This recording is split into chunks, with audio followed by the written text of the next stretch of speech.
In 1999, the pseudoscientist, Huzuo Shu published an article in Tianjin to frame up Falun Gong. Several thousand Falun Gong followers went to the newspaper to clarify the truth. The publisher was about to issue a correction when the municipal government sent riot police, who had beaten up and dispersed the crowd, and arrested 45 people. The Tianjin government claimed that they were just following orders from Beijing.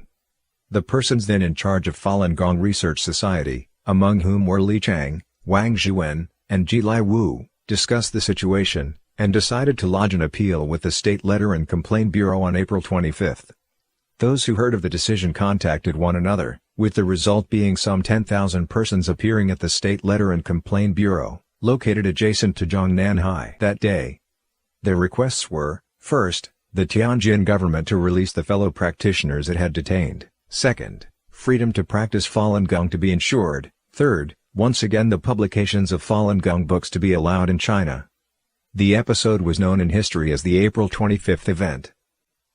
Premier Zhu Rongji was himself twice ostracized under Mao Zedong. And just 1 year before, he had written a positive valuation of Falun Gong.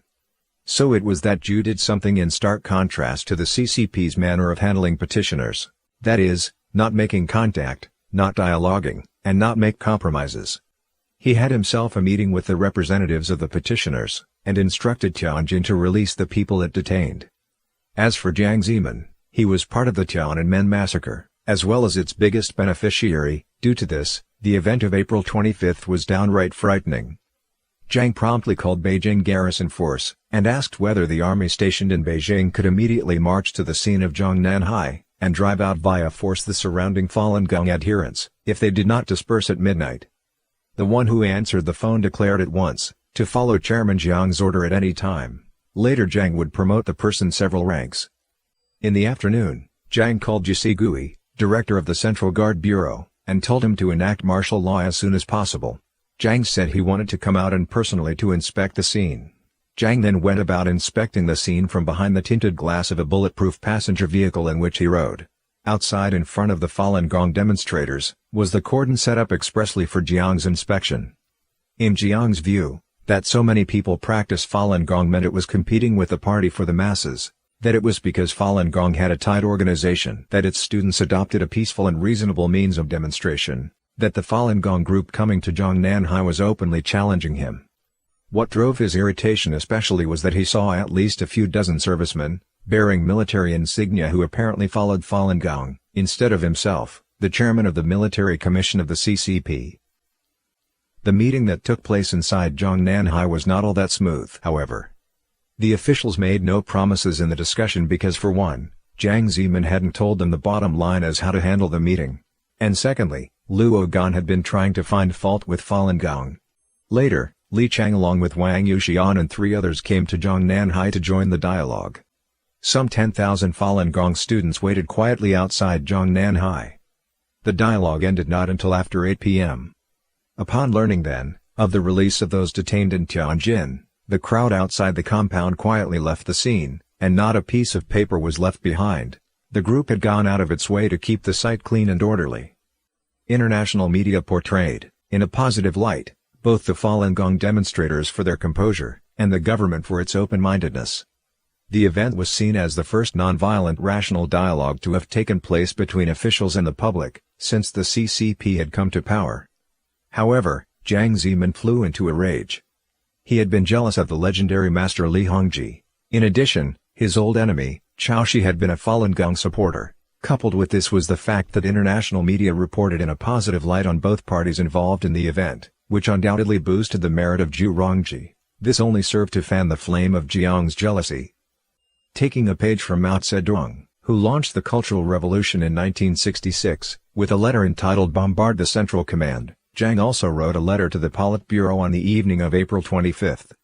To garner support for his decision among the members of the Standing Committee, Jiang in his letter accused Falun Gong of having connections with overseas and Western forces, and demanded the Communist Party, using Marx-Leninism, defeat Falun Gong. The letter was later printed and distributed, as a notice from the General Office of the Central Committee of the CCP, to be studied and implemented. The day after the event of April 25, Luo Gan, Jia Chenglin and the members of the Standing Committee of the Politburo, held a meeting to discuss how the issue should be handled. Of the 7 members of the Standing Committee of the Politburo, all but Jiang openly expressed objection to the idea of suppression. Jiang insisted that the issue was a political one, involving the very existence of the party and the nation. Exterminate it, exterminate it, decisively exterminate it, Jiang flailed his hand shouting. In order to force the other committee members over to his side, Jiang Zemin used the Ministry of State Security to fabricate alleged evidence, claiming that the founder of Falun Gong was supported by the CIA, and that the CIA had furnished Falun Gong with tens of millions of dollars. Even the French blindly believed the CCP's misinformation.